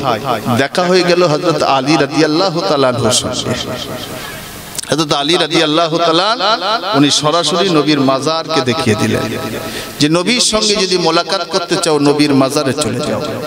মাজারে গেলেন, উদ্দেশ্য একটা ছিল, মতলব একটা ছিল যে নবীর কাছে যাচ্ছি, নবীর ওসিলা দিয়ে আমার গুনাহটা মাফির জন্য আল্লাহর কাছে একটু দোয়া চাইবো, আল্লাহর নিকট থেকে আমি গুনাহটা মাফি চাইবো। মাজারের পাশে যে রাসূলের মাজারের কাছে যে সালাম দিলেন আর কোরআন শরীফের একটি আয়াত পড়ে ওই আরবি মানুষটা কাঁদছেন যে নবীর কাছে গুনাহ মাফির জন্য ওসিলা হিসাবে আরবি মানুষটা গেলেন না। তো আরবি মানুষটা যে রাসূলকে সম্বোধন করে ওসিলা দিয়ে ডুকরে ডুকরে কাঁদছেন, দোয়া চাইছেন, আল্লাহ নবীর ওসিলা করে আমার গুনাহটা মাফ করে দেন। আল্লাহ নবী সাল্লাল্লাহু আলাইহি ওয়াসাল্লাম হুজুরের ওসিলা দিয়ে যখন ওই আরবি গুনাহগারটা দোয়া চাইলেন, ও আমার ভাইজানেরা, ও আমার বাবাজি মুরব্বিয়ানেরা, কিতাবে লেখা আছে, কিতাবে পাওয়া যায় ওই আরবি মানুষ যখন আমার রাসূলের ওসিলা দিয়ে, আমার রাসূলের অবলম্বনে আমার আল্লাহর কাছে দোয়া চাইলেন, ও রব্বুল আলামিন আল্লাহ, আপনি আমার জীবনের গুনাহ মাফ করে দিন, আপনি আমার জীবনের গুনাহ মাফ করে দিন। আমার রাসূলের ওসিলা দিয়ে আমার আল্লাহ পাকের দরবারে যখনই দোয়া চাইলেন বাবা, আল্লাহর নবী সাল্লাল্লাহু তাআলা আলাইহি ওয়াসাল্লাম হুজুরের মাজারে মুকদ্দাস, হুজুরের মাজারে মুকদ্দাস, হুজুরের মাজার মোবারক থেকে একটি আওয়াজ এসেছিল, একটি আওয়াজ হয়েছিল, কদ গফার লাকা, কদ গফার লাকা, কদ গফার লাকা। ও গুনাহগার বান্দা, আজ যখন আমার রাসূলের ওসিলা অবলম্বনে আমার আল্লাহর কাছে দোয়া চেয়েছো, আমার রাসূলের ওসিলা করে তোমার জীবনের গুনাহগুলি আমার আল্লাহ মাফ করে দিলেন। জোরে বলুন, আরো জোরে বলুন সুবহানাল্লাহ। এই গুনাহটা মাফির জন্য হযরত সালাবাতুল আনসারী রাদিয়াল্লাহু তাআলা তিনি রাসূলের কাছে গেলেন, কিন্তু রাসূল দোয়া করলেন না। মনটা খারাপ, কি করবেন, কি সিদ্ধান্ত নেবেন? একেবারে শেষ সিদ্ধান্ত ছিল একটা, সেই সিদ্ধান্তটা হলো এই, পৃথিবীর মাঝে যত দরবার আছে সমস্ত দরবার থেকে মাহরুম হয়ে গেলেও আরেকটি দরবার আছে, সেই দরবারটা হলো সব থেকে বড় দরবার। একটি মাত্র দরবার, ওই দরবারটা হলো সব থেকে বড় দরবার। আচ্ছা বাবা, সব থেকে বড় দরবার কোন দরবার? একটু কথা বলেন, একটু কথা বলেন। সব থেকে বড় দরবার হলো আল্লাহর দরবার। একটু কথা বলেন, সব থেকে বড় দরবার আল্লাহর দরবার। আল্লাহর মতো বড় দরবার পৃথিবীর মাঝে আর কিছুই নেই। শেষ সিদ্ধান্ত নিলেন এটাই, কি যে আমি সালাবাতুল আনসারী রাদিয়াল্লাহু তাআলা আমি আমার আল্লাহর কাছে আমার অভাবের কথা, অভিযোগের কথা, সমস্যার কথা, আমার ইচ্ছা, আমার আকাঙ্ক্ষা, আমার তামান্না সব কিছু আমার আল্লাহকে বলবো।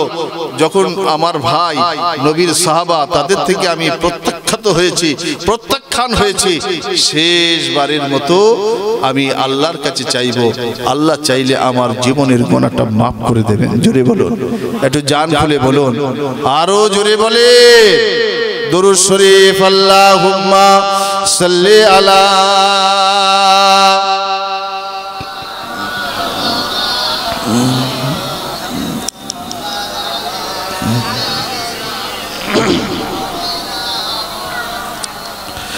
पैगंबर का रोज़ा दिखा दे खुदाया, दरे मुद्दत से मिला दे खुदाया, शराबे मोहब्बत মিলাদে খোদায়া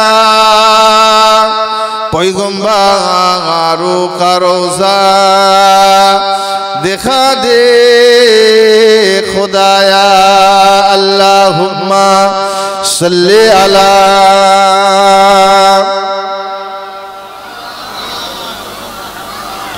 ওয়া আলা আলি সাইয়্যিদিনা।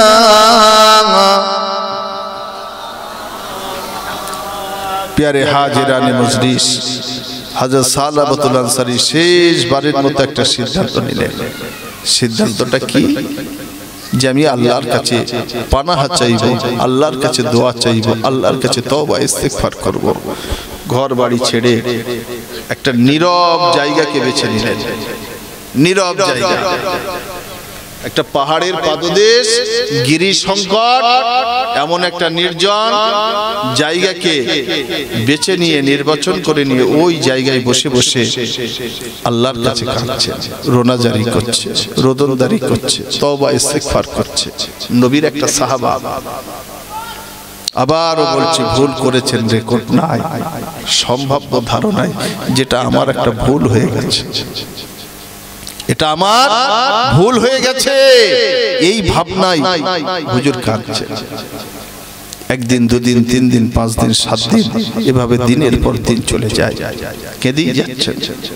আর কোনো মানুষের সঙ্গে সম্পর্ক নেই, দেখা সাক্ষাৎ নেই। কোথায় আছে সালাবা বা সালাবার আপনজন প্রিয়জন? দেখা নেই, সাক্ষাৎ নাই। আল্লাহ পাক বললেন, বান্দা লা তাকনাতু মির রাহমাতিল্লাহ, আমার রহমত থেকে তোরা নিরাশ হয়ে যাস না। কোথায় যাস? কে তোদের বাঁচাবে? কে তোদের পরিত্রাণ দেবে? কে ওই কবর থেকে তোকে বাঁচাবে, হাসর থেকে বাঁচাবে, মিজান থেকে বাঁচাবে, পুলসিরাত থেকে বাঁচাবে? আর কি কারণে আমি আল্লাহ পাক আমাকে তোরা ভুলে গেলি? আমার থেকে বিচ্ছিন্ন হয়ে যাওয়ার, পৃথক হয়ে যাওয়ার, আমার থেকে সরে থাকবার মূল কারণটা কি? এরপরেও গুনাহ করেছি, অপরাধ করেছি, অপরাধ গুনাহ করার পরেও আল্লাহ পাক আমাদের দিকে তাকিয়ে, আমাদের দিকে লক্ষ্য করে আল্লাহ পাক ডাকেন, আয় আমার কাছে আয়, তোদের জীবনের যত গুনাহ, সমস্ত গুনাহগুলি আমি আল্লাহ পাক মাফ করে দেব। জোরে বলবেন না? একটু জান খুলে বলবেন না? গুনার পরিমাণ যদি জমিন থেকে নিয়ে আসমান বরাবর হয়, তথাপিও আমার আল্লাহর কাছে এটা কিছু না। আমার আল্লাহর কাছে এটা কিছু না।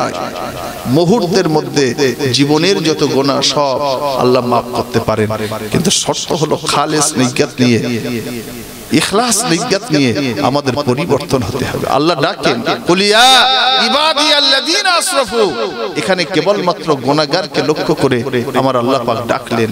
আর আল্লাহ বললেন, আওয়াজ দিলেন, অভয় বার্তা দিলেন, লা তাকনাতু মির রাহমাতিল্লাহ, আমার রহমত থেকে নিরাশ হয়ে যাস না। আমি আল্লাহ, আমাকে ভুলে যাস না। আমি তোদের মালিক, মাবুদ, খালিক, তোদের সৃষ্টি করেছি। আমি আল্লাহ তোদেরকে ভালোবাসি আর ভালোবেসে তোদেরকে ডাকি। হযরত সালাবাতুল আনসারী রাদিয়াল্লাহু তাআলা ওই গিরি সংকট পাহাড়ের পাদদেশে কেবলমাত্র রোনাজারি করছেন, রোনাজারি করছেন, কাঁদছেন, কখনো চিৎকার, কখনো শিশু বাচ্চার মতো কাঁদছে, দিনের পর দিন, রাতের পর রাত। আপনাদের মনে আছে ফেরাউনও এক সময় শেষ আশ্রয় স্থল হিসাবে আল্লাহর উপর আস্থা রেখে, বিশ্বাস রেখে আল্লাহর কাছে দোয়া চেয়েছিল। কখন? কোন দিনে? না, মিশরের এক শ্রেণীর মানুষ ফেরাউনের কাছে এসে বলল যে তুমি যখন খোদা হয়েছো, নীল নদের পানিটা শুকিয়ে গেছে, তুমি যখন খোদা, তো নিশ্চিতভাবে নীল নদে যে নদীটা আছে ওটা পানিতে ভরপুর করতে পারো। ফেরাউন কেবলমাত্র প্রস্তাবটা শুনলো, শোনার পরে ফেরাউন চিন্তা করলো যে আমি তো খোদা সেজেছি, আর আমি তো আসল খোদা নয়, আমি হলাম নকল খোদা। ওরা এসে যখন আমার কাছে দাবি করছে, ওদেরকে আপাতত বুঝিয়ে আমি পাঠিয়ে দিয়েছি, কিন্তু এটা একমাত্র পারবেন কে? একমাত্র পারবেন কে? আল্লাহ। এখন আমি যদি ওই নীল নদীতে পানিতে ভরপুর না করতে পারি, আমি যে নকল ভাবে খোদা সেজে একটা সম্প্রচার করেছি, ওরা আমাকে খোদা বলে আর মানবে না। তাহলে এটা পারবেন কে? একমাত্র পারবেন আমার আল্লাহ। কিতাবে এসেছে ফেরাউনও লুকিয়ে লুকিয়ে যদি জনসমক্ষে মানুষের সমীপে প্রকাশ্যভাবে ওই আল্লাহর কাছে ফেরাউন আল্লাহ সে যে দোয়া চাই, তাহলে ওর অস্তিত্ব বিলুপ্ত হবে, মান সম্মান ক্ষুণ্ণ হবে, এবং নিজে যে নকল ভাবে খোদা সেজেছে এটা বুঝতে পারবে। তাই রাতের অন্ধকারে গভীর রজনীতে যখন মিশরের মানুষ ঘুমন্ত ঘুমিয়ে পড়েছে, সেও সিজদায় পড়ে আল্লাহকে আল্লাহ বলে মেনে ফেরাউন হয়েও আল্লাহর কাছে দোয়া চাইছে। আর ফেরাউন এক কথাই বলছে যে দাবি যেটা করেছে এটা আমার পক্ষে মানা সম্ভব নয়, আল্লাহ একমাত্র আপনিই পারেন। তাই আমি ফেরাউন আপনার সঙ্গে গাদ্দারি করার পরেও, আপনার সঙ্গে নাফরমানি করার পরেও আমার মনের মাঝে একটা আস্থা বিশ্বাস আছে, আমি আজ সিজদায় পড়ে আপনার কাছে পানাহ চাইছি, আমার এই মান সম্মানটা রক্ষা করুন। একবার জোরে বলুন সুবহানাল্লাহ। ফেরাউনের সাময়িক দোয়াটা আল্লাহ পাক কবুল করেছিলেন। শেষ বেশ দেখা গেল যে ও আমাকে না মেনে, না এতেকাদ রেখে, না বিশ্বাস করে যখন আমি আল্লাহ আমার কাছে আশ্রয় চাইছে, আমি আল্লাহকে নিরাশ করতে পারি না, আমি আল্লাহকে ফিরিয়ে দিতে পারি না। আরে অনেকেই তো আল্লাহকে আল্লাহ বলে মানে না, তাই বলে কি আল্লাহর পক্ষ থেকে সে রুজি পায় না? আল্লাহর তরফ থেকে রুজি পাচ্ছে, আল্লাহর রহমত পাচ্ছে, আল্লাহর যেই সূর্যের স্নিগ্ধ রওশন সবকিছুই পাচ্ছে, আল্লাহর অক্সিজেন পাচ্ছে, আল্লাহর বড় বড় নিয়ামতের হকদার হয়েছে, ইত্যাদি ইত্যাদি ইত্যাদি। সুতরাং ফেরাউন হওয়ার পরেও, সে নিজেকে খোদা বলে দাবি করার পরেও আল্লাহর উপরে আস্থা রেখে দোয়া চেয়েছিল। আম্মা ইয়াজিবুল মুত্তাররা ইযা দাআহু ওয়া ইয়াকশিফুস সু, আল্লাহ কোরআন শরীফে বলেছেন যে বিপদে পড়লে সে আমি আল্লাহ আমাকে মানুক আর না মানুক, ওর চাহাতটা আমি আল্লাহ পূর্ণ করি। একবার জোরে বলুন সুবহানাল্লাহ। তবে হ্যাঁ, ওমা দুআউল কাফিরিন ইল্লা ফি দালাল, যারা মুশরিক, যারা কাফির, যারা বেদিন, যারা আল্লাহকে মানে না, তাদের দোয়া বিফলে যাবে, তবে সেটা আখিরাতের ক্ষেত্রে। ও যখন দুনিয়ার ক্ষেত্রে সম্মান রক্ষার জন্য আমি আল্লাহ আমার কাছে সে দোয়া চেয়ে চোখে ফিরিয়ে দেয় নাই। সালাবাতুল আনসারী রাদিয়াল্লাহু তাআলা উনি ওই পাহাড়ের পাদদেশে গিরি সংকটে শুধু কাঁদছেন। আয় রাব্বি আল্লাহ, দয়াময় আল্লাহ পাক, ও রব্বুল আলামিন আল্লাহ, আমি অন্যায় করলাম, অপরাধ করে ফেললাম, আমি অন্যায় করার পরে, অপরাধ করার পরে আমি আপনার কাছে রোনাজারি করি, আমি আপনার কাছে রোদনদারি করি, আমি তওবা ইস্তেগফার করি। ও রব্বুল আলামিন আল্লাহ, আপনি আমার গুনাহকে maaf করে দিন, আপনি আমার গুনাহকে maaf করে দিন। আপনি যদি আমার গুনাহ maaf না করেন, আপনি যদি আমার অপরাধ maaf না করেন, ও রব্বুল আলামিন আল্লাহ, কিয়ামতের ময়দানে, হাসরের মহামাঠে আমি এমক আপনাকে কিভাবে দেখাবো? আই রাব্বি আল্লাহ, আপনি maaf করুন, আপনি ক্ষমা করে দিন। ও ভাইজানেরা, আল্লাহ নবী সাহাবা হযরত সালাবাতুল আনসারী রাদিয়াল্লাহু তাআলা আনহু আমার আল্লাহর কাছে কাঁদেন, আল্লাহর কাছে রোনাজারি করেন। একদিন, দুদিন, 3 দিন, 5 দিন, 7 দিন, এভাবে 40 অথবা 41 দিন যখন অতিবাহিত হলো, আমার আল্লাহ পাক আর থাকতে পারলেন না, আমার আল্লাহ পাক আর থাকতে পারলেন না। আমার আল্লাহ পাক হযরত জিবরাইল আমিন আলাইহিস সালামকে বললেন, ও জিবরাইল আমিন আলাইহিস সালাম, আমি আল্লাহ পাক হযরত সালাবাতুল আনসারী রাদিয়াল্লাহু তাআলা আনহুকে maaf করে দিলাম। জোরে বলুন, একটু জান খুলে বলুন। জিবরাইলকে ডাকলেন, বললেন, আল্লাহ এই খুশির সংবাদটা জানালেন যে ওই সালাবাতুল আনসারী যেভাবে রোনাজারি করেছে, কেঁদেছে, ওর নামায় আমলে যত গোনা ছিল সব আমি আল্লাহ মাফ করে দিয়েছি। তবে তোমাকে বলবার মূল উদ্দেশ্য হলো এটা, তুমি এই সংবাদটা আমার নবীর কাছে যে একটু দাও। নবীও চিন্তায় আছে, নবীর কাছে এসেছিল, নবী ওর জন্য দোয়া চাই নাই, নবী ফেরত দিয়েছে, নবীর অন্যান্য সাহাবারা ফেরত দিয়েছে, আমি আল্লাহকে ফেরত দিতে পারি না। 40 অথবা 41 দিনের মাথায় হযরত জিবরাইল আমিন আলাইহিস সালাম সালাবাতুল আনসারীর পক্ষে খুশির সংবাদটা নিয়ে নবীর দরবারে হাজির। জিবরাইল আমিন এসে সালাম দিলেন, কাকে? নবীকে। আসসালাতু ওয়াসসালামু আলাইকা ইয়া রাসূলুল্লাহ ইয়া হাবিবাল্লাহ। নবী আমার সালামের জবাব দিলেন। হযরত জিবরাইল আমিন আলাইহিস সালামকে নিয়ে আমার আল্লাহ পাকের নবী বলতে লাগলেন, ও আকি জিবরাইল, কি খবর একবার বলো। হযরত জিবরাইল আমিন আলাইহিস সালাম ওই সময় বলতে লাগলেন, হুজুর বেয়াদবি মাফ করুন, আমি আল্লাহর তরফ থেকে একটা খুশি সংবাদ নিয়ে আসলাম। না, কি খুশির সংবাদ? ওই সময় জিবরাইল আমিন বলতে লাগলেন, হুজুর খুশির সংবাদটা হলো হযরত সালাবাতুল আনসারীকে আমার আল্লাহ পাক মাফ করে দিলেন। জোরে বলুন সুবহানাল্লাহ। সবেমাত্র শুনলেন, সবেমাত্র শোনার পর নবী সাল্লাল্লাহু আলাইহি ওয়াসাল্লাম সাহাবীদেরকে ডাকলেন, এই সাহাবীরা এসো, আমি একটা খুশির সংবাদ পেলাম। হুজুর, কি খুশির সংবাদ? না, খুশির সংবাদ হলো আল্লাহ পাক সালাবাতুল আনসারীকে মাফ করলেন। কোথায় আছে সে সালাবা? হুজুর জানি না তো, কোথায় আছে জানি না, তবে বেশ কয়েকদিন হলো তাকে দেখা যায় না, মসজিদে নববীতেও দেখতে পাই না, বা রাস্তাঘাটে, বাজারে, বন্দরে, এলাকা মহল্লায় হযরত সালাবাতুল আনসারীকে দেখতে পাই না। নবী সাল্লাল্লাহু আলাইহি ওয়াসাল্লাম ওই সময় বলতে লাগলেন, ও আমার সাহাবীরা দেখো কোথায় আছে হযরত সালাবাতুল আনসারীকে দেখো, হযরত সালাবাতুল আনসারীকে দেখো। ও ভাইজানেরা, কিতাবে লেখা আছে, কিতাবে পাওয়া যায়, আর বিলম্ব নয়, দেরি নয়। নবী সাহাবীরা হযরত সালাবাতুল আনসারীকে তলব তল্লাশি করতে লাগলেন, খুঁজতে লাগলেন, অনুসন্ধান করতে লাগলেন, কোথায় আছে। নবীর সাহাবা সালাবা মসজিদে নববী দেখা হলো, হুজুরকে পাওয়া গেল না। মদিনার এলাকা দেখা হলো, হুজুরকে পাওয়া গেল না। মদিনার ইহাতা বাউন্ডারি দেখা হলো, হুজুরকে পাওয়া গেল না। বাজার বন্দর দেখা হলো, হুজুরকে পাওয়া যায় না।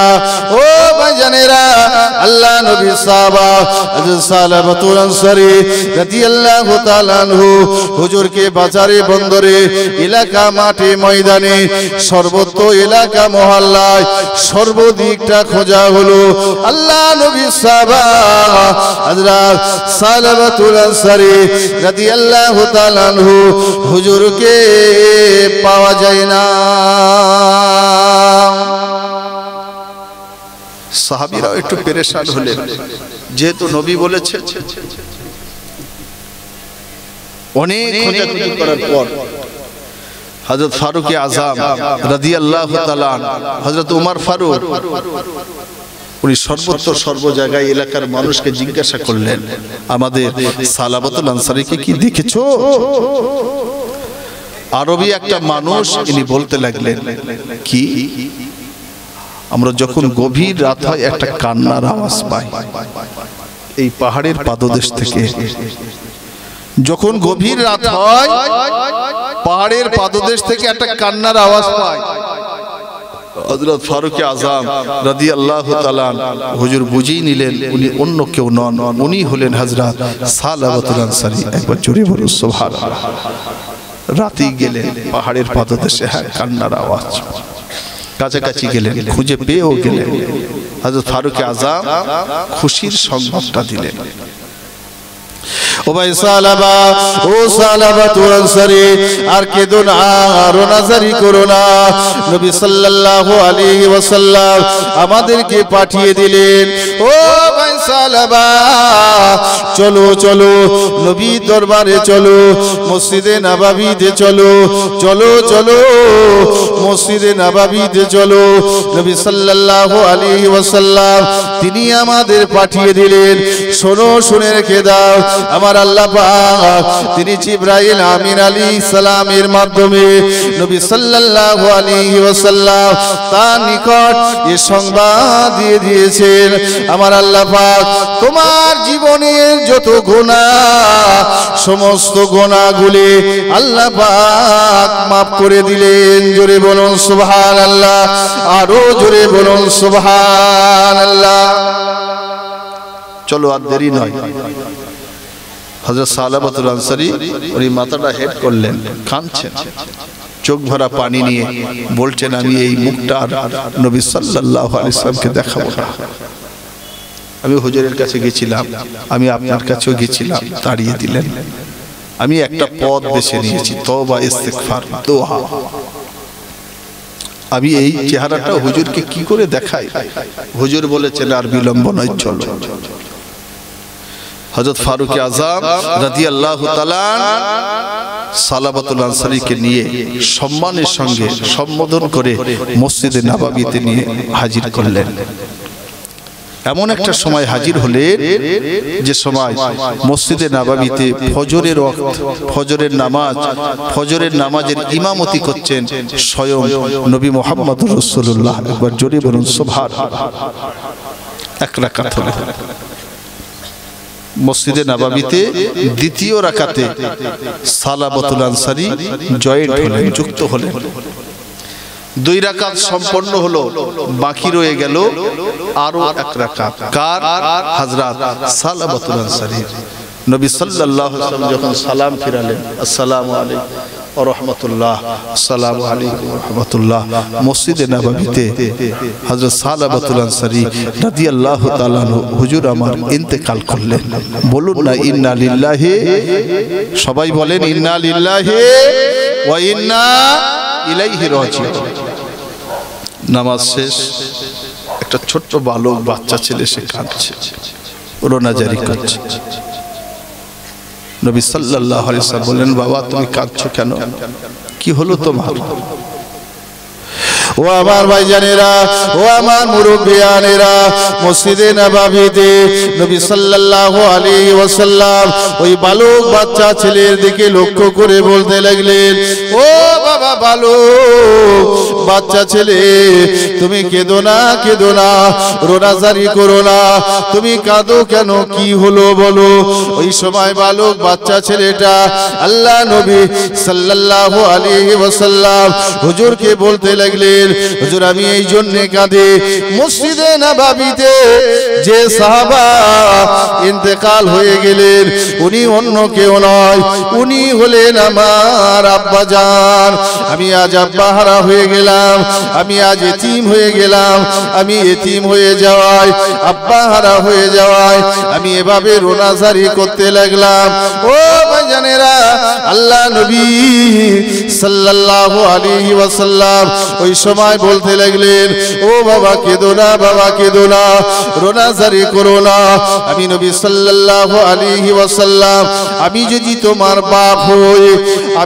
তোমার বাপ হয়ে যায় তাহলে তুমি কি খুশি হবে ওই সময় বালক বাচ্চা ছেলেটা জবাবে বলেছিল ইয়া রাসূলুল্লাহ ইয়া হাবিবাল্লাহ হুজুর আপনি বেয়াদবি maaf করুন আজ এই বিপদের দিনে আব্বার ইন্তেকাল হয়ে যাওয়ার দিনে আজ এই মুসিবতের দিনে আপনি যদি আমার বাপ হয়ে যান এটাই হবে আমার জন্য উত্তম একটি প্রেরণা জোরে বলুন সুবহানাল্লাহ আরো জোরে বলুন সুবহানাল্লাহ বাপ তো আমার মারা গেছে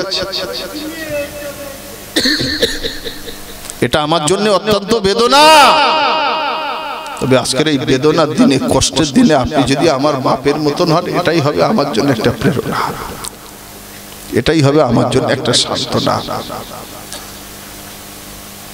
মানুষ মারা গেলে ইন্তেকাল হলে যে সমস্ত আখিরি কাজ সবটা করা হলো যখন সালাবাতুল আনসারী রাদিয়াল্লাহু তাআলা আনহু হুজুরের লাশ মোবারক খাটিয়ায় তোলা হচ্ছে খাটিয়ায় যখন তোলা হচ্ছে বাপ, নবী সাহাবীরা বলছেন হুজুর এত হালকা লাগছে কেন, কি হলো?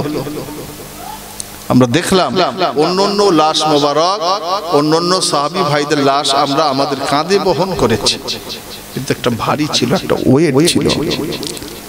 আজকে দেখলাম হযরত সালাবাতুল আনসারী রাদিয়াল্লাহু তাআলা হুজুরের লাশ আমরা যখন কাঁধে নিলাম খুব হালকা লাগছে। নবী কি বলেছিলেন? আয়ামা সাবিরা সাবিগণেরা শোনো, শুনে রেখে দাও, আমি নবী সাল্লাল্লাহু আলাইহি ওয়াসাল্লাম আমি জানিয়ে দিলাম হযরত সালাবাতুল আনসারী রাদিয়াল্লাহু তাআলা আনহুর লাশটা এর জন্য হালকা লাগলো। ও আমার সাহাবীরা, ও সাহাবায়ে কেরামেরা, শোনো, শুনে রেখে দাও, এই জন্য হালকা লাগলো। আমার আল্লাহ পাক হযরত সালাবাতুল আনসারী রাদিয়াল্লাহু তাআলা আনহুকে এত ভালোবেসে নিলেন, এত মহব্বত করলেন। এই ভালোবাসার খাতিরে আল্লাহর ফেরেশতারা হযরত সালাবাতুল আনসারী রাদিয়াল্লাহু তাআলা আনহুর লাশ বহনে সহযোগিতা করলেন। জোরে বলুন, আরো জোরে বলুন সুবহান।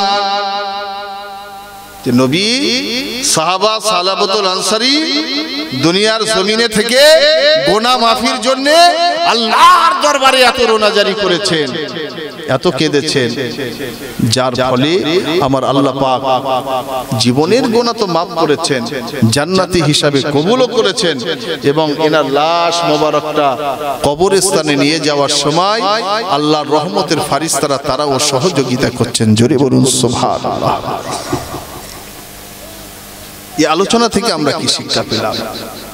না, এই আলোচনা থেকে শিক্ষাটা হলো এই, আমাদের জীবনে তো ভুল আছে, অন্যায় আছে, অপরাধ আছে। চোখটা বুঝালে আমাদের জীবনে কতটা অন্যায় করেছি, অপরাধ করেছি আমরা জানবো। সাহাবা সালাবাতুল আনসারী অন্যায় করেছেন, রেকর্ড নেই, এর পরেও তিনি যদি এত রোনাজারি করেন, এত কাঁদেন, আমরা কি একটু পারি না? গুনাহ মাফির জন্য পারি না? নবী বললেন সমস্ত আমল কবুল হবে কিনা এটা পরের কথা, কিন্তু দুটি আমল আছে মুহূর্তের মধ্যে আল্লাহ পাক রব্বুল আলামিনের দরবারে কবুল হয়ে যায়। দুটি আমল সরাসরি, একেবারে সরাসরি আমার আল্লাহর দরবারে কবুল হয়ে যায়। একটি হলো আল্লাহর ভয়ে ভীতস্ত হয়ে আযাব গজবের কথা মনে করে, আল্লাহর ভয়ে ভীতস্ত হয়ে আখিরাতের কথা মনে করে চোখের কোণ দিয়ে যদি সামান্য পরিমাণ এক ফোঁটা পানি নির্গত হয়, পানি বার হয়ে যায়, নবী সাল্লাল্লাহু আলাইহি ওয়াসাল্লাম বললেন যে এক ফোঁটা পানি মুহূর্তের মধ্যে আল্লাহ পাক রব্বুল আলামিনের দরবারে মঞ্জুর হয়। জোরে বলুন সুবহানাল্লাহ। নামাজ পড়েছি, এটা কবুল হলো কিনা সঠিক জানি না, কিন্তু নবী হাদিসে গ্যারান্টি দিলেন যে আল্লাহর ভয়ে যদি চোখের কোণ দিয়ে এক ফোঁটা পানি বার হয়ে যায়, এই পানিটাই হবে মাপের একটি কারণ, আর এই পানিটা হবে তোমার জন্য নাজাতের একটি উসিলা। আরেকটি আমল ন্যায় সত্যকে ইস্তেকামাত করবার জন্য শরীর থেকে যদি এক ফোঁটা পরিমাণ খুন নির্গত হয়, রক্ত নির্গত হয়, যেটা শহীদদের ক্ষেত্রে ঘটেছিল, যে এক ফোঁটা পরিমাণ ন্যায়কে ইস্তেকামাত করবার জন্য, ইসলামকে ইস্তেকামাত করবার জন্য, হকের পক্ষে মোকাবেলা করতে যে তোমার শরীর থেকে যদি এক ফোঁটা পরিমাণ খুন নির্গত হয়, রক্ত বার হয়ে যায়, আমি রাসূল সাল্লাল্লাহু আলাইহি ওয়াসাল্লাম বলছি মুহূর্তের মধ্যে এই নির্গত রক্তটা জমিনে পড়ার আগে আল্লাহ পাক রব্বুল আলামিনের দরবারে কবুল হয়ে যায়। জোরে বলুন সুবহানাল্লাহ। অন্যান্য আমল কবুল হলো কি হলো না এটা পরের কথা, কিন্তু নবী হাদিসে বললেন এই দুটি আমল সরাসরি ভাবে, প্রত্যক্ষভাবে আল্লাহ পাক রব্বুল আলামিনের দরবারে কবুল হয়। আমি আজ আমার আলোচনার মধ্য দিয়ে কেবলমাত্র এতটুকু বলতে চাইলাম যে দোয়া ও তওবা ইস্তিগফারের মধ্য দিয়ে আমাদের জীবনে ঘটে যাওয়া যে গুনাহ, এই গুনাহটা মাফি হওয়ার একটি উত্তম উৎকৃষ্ট মাধ্যম। জীবনে যত গুনাহ করেছি একটা সময়কে ফিক্স করে নিয়ে, সময়কে নির্ণয় করে নিয়ে, একটি সময়কে নির্ধারণ করে নিয়ে আল্লাহর কাছে কাঁদি, আল্লাহ আমাদের জীবনের গুনাহকে maaf করেন সকলে বলি আল্লাহুম্মা আমিন বলুন সকলে আল্লাহুম্মা আমিন একটু জান ভরে দরুদ আল্লাহুম্মা সাল্লি আলা